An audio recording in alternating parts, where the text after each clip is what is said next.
El budismo se desarrolló a partir de las enseñanzas difundidas por su fundador, Siddhartha Gautama. Alrededor del siglo V a.C., en el noreste de la India, experimentó una rápida expansión hasta llegar a ser la religión predominante en India, en el siglo III a.C.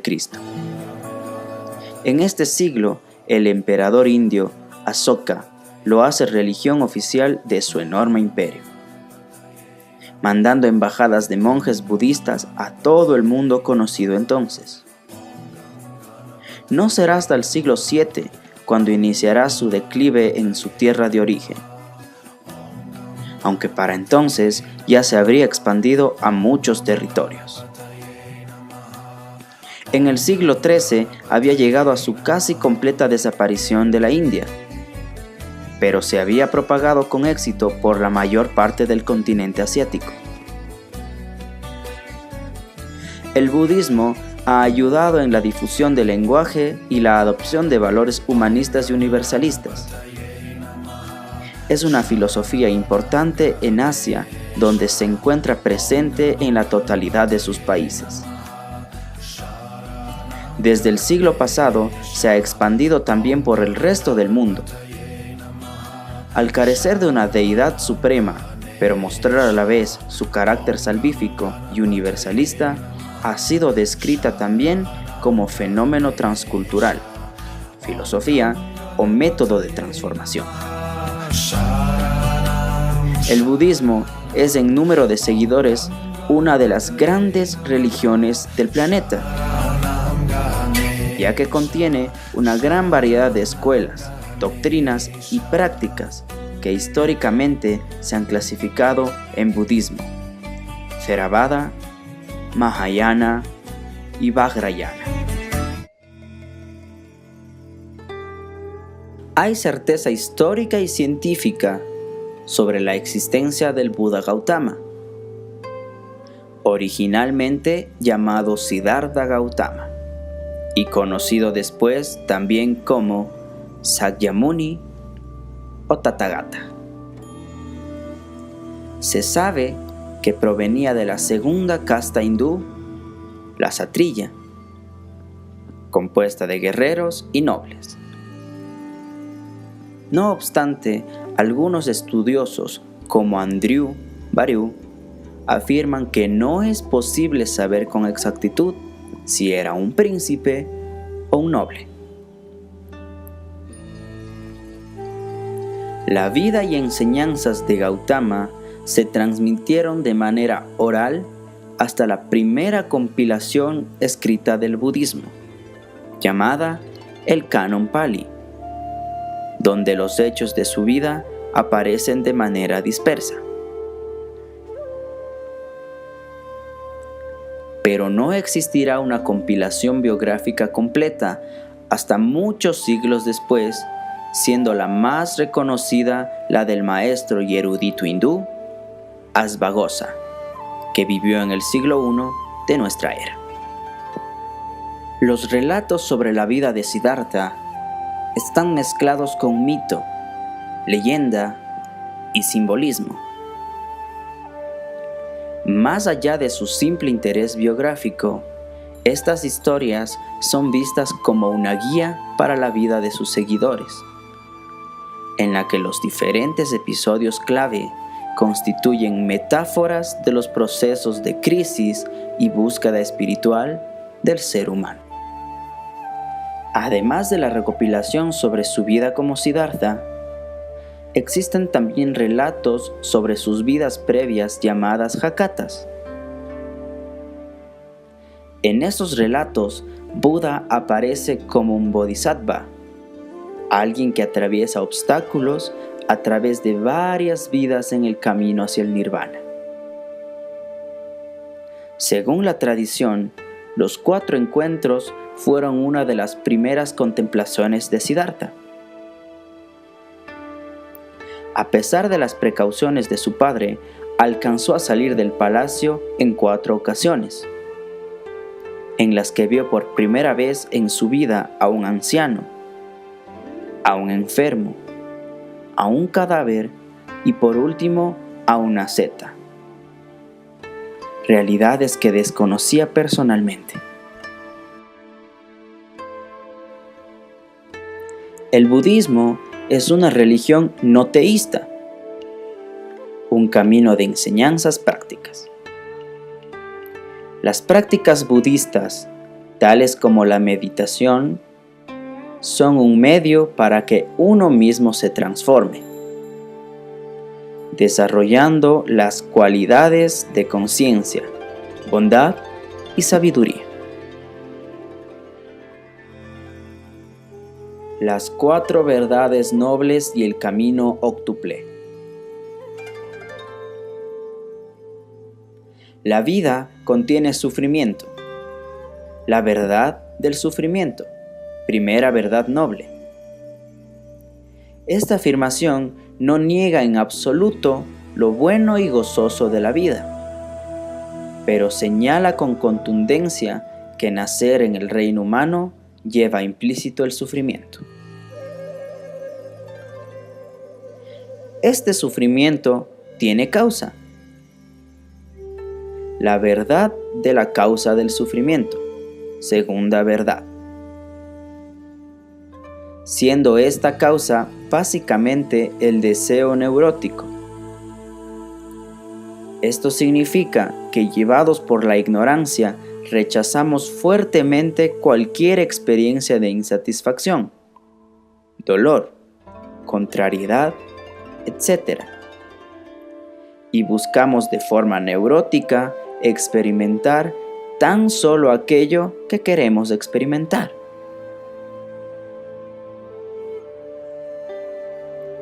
Todo lo que tiene una causa tiene un cese.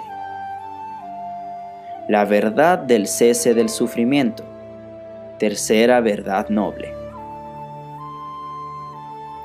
Este es el estado de ser que realizó el Buda y que tradicionalmente es conocido como iluminación.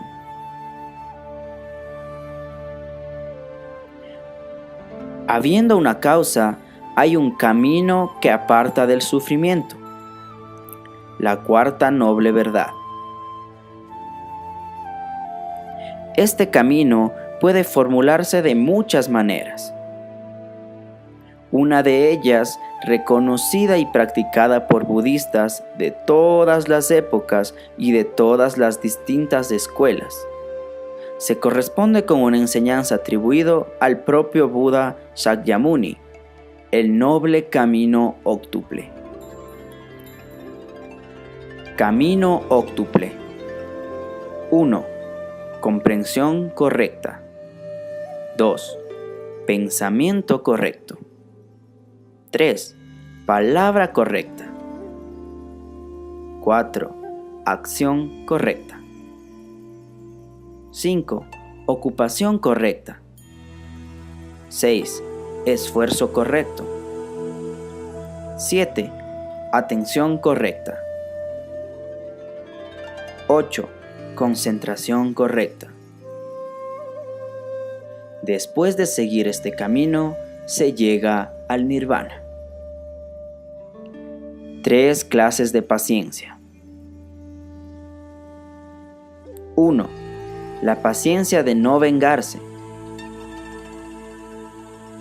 Para practicar esta clase de paciencia, hemos de ser conscientes en todo momento de los inconvenientes de generar odio y de los beneficios de aceptar las adversidades y el dolor. 2. La paciencia de aceptar voluntariamente el sufrimiento. 3. La paciencia de pensar definitivamente sobre el Dharma.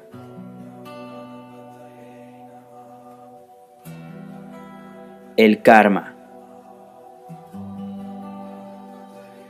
Según el budismo, toda acción intencionada crea uno o varios efectos que aparecen cuando las circunstancias son proclives, a lo que se llama maduración o vipaka, o fruto phala. El karma en aplicación a la doctrina budista se refiere a cualquier acción de habla, cuerpo o pensamiento. Por tanto, los movimientos ajenos a la volición o la intencionalidad, como ocurre en el caso de actos reflejos, son neutrales karmáticamente.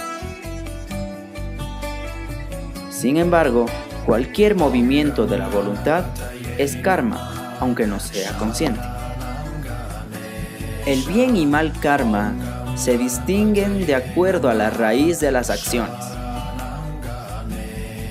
En el Cuccuravatika Sutta, Buda clasifica el karma en 4 grupos. 1.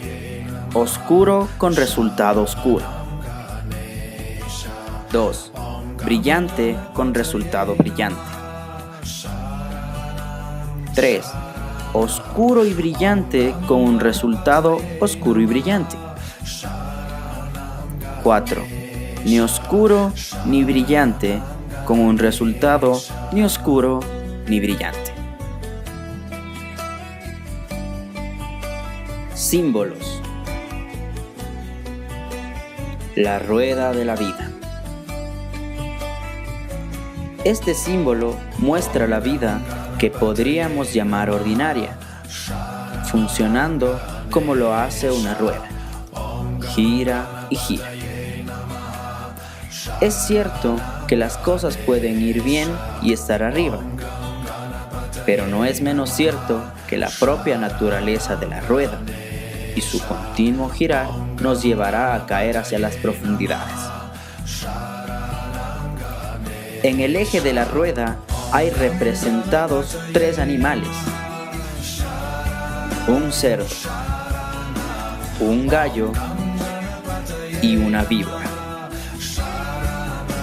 Nuestra ceguera sobre la existencia, el cerdo que tiene las orejas cubriendo sus ojos y el morro clavado en su comida, es decir, no ve más allá de sus narices.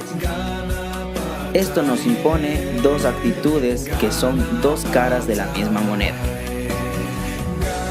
Avidez. El gallo picoteando sin tregua. Ciegamente creemos que si conseguimos esto, o aquello otro, entonces todo estará bien. Y el odio representado por la víbora. Si esto desapareciera, si esta persona cambiara, no puedo soportar que me pase esto, etc. Este gran símbolo nos está diciendo que no es la vida mundana en donde podremos satisfacer las necesidades de nuestro corazón o espíritu, y que es impulsado por nuestra ceguera, por nuestros deseos neuróticos y por nuestros rechazos u odios, que damos lugar a un nivel de existencia que solo gira y gira en donde nos sentimos atrapados. El Buda. El Buda, sentado en la posición de loto bajo un hermoso árbol. El Buda. El Buda sentado en la posición de loto bajo un hermoso árbol. El Buda que irradia luz, que tiene una expresión de profunda serenidad y que dibuja en sus labios una sutil sonrisa. Este símbolo también puede aparecer de forma más esotérica y compleja, como el mandala de los 5 Budas, que muestran con sorprendente despliegue de simbología, belleza, amplitud y profundidad la dimensión de la mente iluminada. Lo importante es que está simbolizado nuestro potencial. Lo importante es que hay algo en este ser de profunda serenidad que conecta con algo en nosotros. Desde luego, este algo que intuyes en tu interior no tiene mucho que ver con el anterior símbolo de girar y girar. Aquí hay algo profundo, espiral, luminoso, limpio. El camino. El símbolo del camino de desarrollo espiritual que nos lleva desde la rueda al Buda. La visión perfecta es ante todo una visión de nuestro estado real, actual, de encadenamiento a la existencia mundana, tal y como queda representada en la rueda de la vida. Luego está la visión de nuestro potencial de iluminación representado por el Buda. Finalmente está la visión del camino que lleva de una a otra, una visión de todo el curso futuro de la evolución de un ser humano llamado el Sangharakshita. ¿Por qué la reverencia al Buda? En los países de Oriente es una costumbre universal hacer una reverencia física a una persona para mostrar respeto. Antiguamente, todo el mundo hacía reverencia a los reyes o emperadores. Hoy en día, en muchos países sigue siendo la costumbre reverenciar los padres, los suegros, los profesores de la escuela, los maestros de artes marciales o cualquier persona que uno estima. En el budismo zen es normal inclinarse ante el kohin de meditación antes de usarlo como muestra de gratitud. Así que el acto de veneración al Buda no tiene nada que ver con divinidad. Es simplemente una forma de expresar estimación y agradecimiento a otro ser humano que uno considera su maestro. Budismo en la actualidad. Más de la mitad de la población mundial vive en países que han recibido una gran influencia de las ideas y prácticas budistas. Sin embargo, desde los tiempos de Buda, 500 años antes de la aparición del cristianismo, hasta la mitad del siglo XX en Occidente no se sabía casi nada acerca del budismo. No obstante, a mediados del siglo XX, esta situación empezó a cambiar. Y se dice que hoy en día el budismo es una de las religiones que con más rapidez se extiende en Occidente. Las estimaciones sobre el número de budistas en el mundo varían significativamente, según diferentes fuentes disponibles, entre los 169 y los 230 millones. Esto significa que el budismo es de las mayores religiones de la humanidad en número de seguidores. En general, el budismo se fue implantando en muchos países sin entrar en conflicto directo con las religiones autóctonas, sino en muchos casos intercambiando influencias. Como en el caso del taoísmo chino, el shinto japonés y el chamanismo bon tibetano. En términos generales, a diferencia de otras grandes religiones mundiales como el cristianismo y el islamismo, el budismo no conoce la noción de guerra santa. No contempla la utilidad de la conversión forzada, ni tampoco considera la noción de herejía como algo siempre pernicioso. El budismo en el fondo no es una religión. ¿Por qué? Porque no están adorando a nadie. No están adorando a una divinidad. O sea, no es una religión porque el contenido, los principios, los conceptos, las enseñanzas de Buda no están dirigidas a ninguna divinidad para que sea religión. ¿Se da cuenta? Viene a ser más bien como una filosofía. Viene a ser un sistema de vida. Eso es lo que viene a ser. Buda, en el fondo el budismo dice que si usted quiere tener paz, renuncia a los deseos. Sí.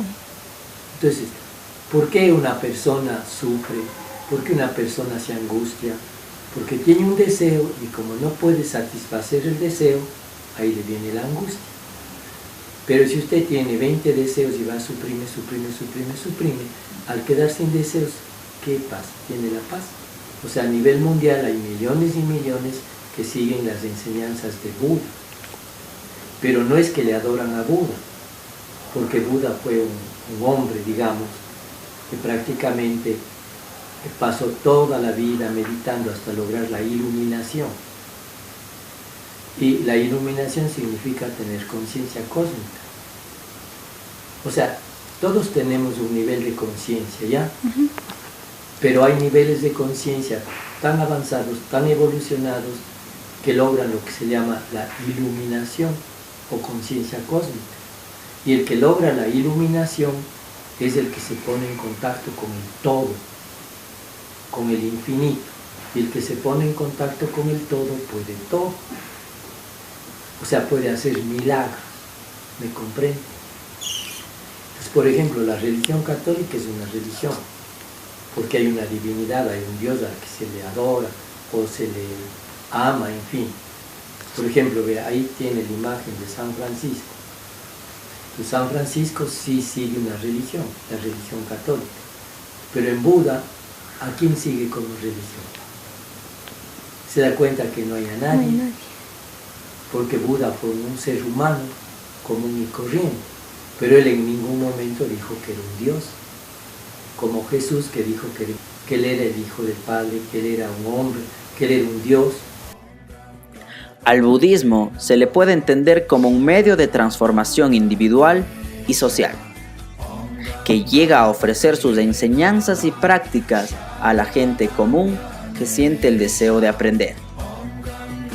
Tanto su epistemología como la práctica mismo del rito tienen fuertes bases de sustento que logran dar realce a esta religión, y más que religión, estilo de vida que se basa en la meditación, la salvación del espíritu y la caída del sufrimiento que destaca como la vida misma. Una vez siguiendo el camino óctuple, se llega al nirvana, o el estado más alto de pureza en el humano, lo cual tiene su proceso y su complejidad. Podemos darnos cuenta que esta práctica es más común en países de Oriente, ya que es donde más repercusión ha tenido. Y sin embargo se expande alrededor de todo el mundo, ya que la ideología histórica mundial cambia a cada momento, dando cabida a un pensamiento reflexivo y lleno de cuestionamientos a las mismas bases culturales.